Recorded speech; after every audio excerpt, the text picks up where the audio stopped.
Намалена желба за проширување има во Европската Унија, а таков тренд има и кај земјите кандидати, сметаат експертите.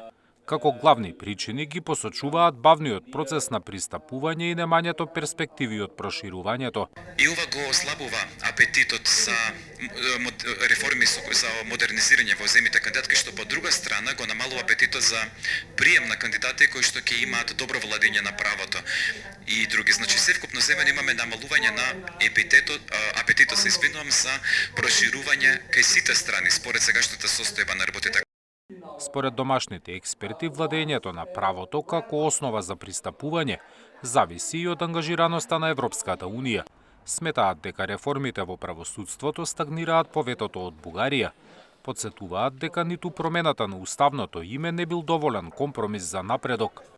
По 2017 имаше многу силен компромис од наша страна беше направен, меѓутоа наместо да ја добиеме наградата, пак вето следеше.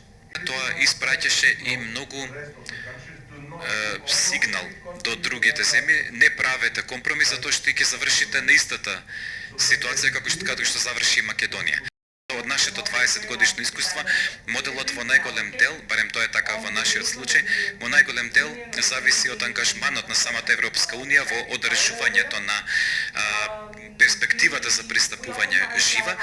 Според експертите, во моментов земјата не назадува во евроинтеграциите, но на добар пат е да доцни ако собранието не ги усвои реформските закони, како што е законот за висока раководна служба, кој треба да го намали политичкото влијание при вработување во јавната администрација. Зоран Јаневски, Сител телевизија.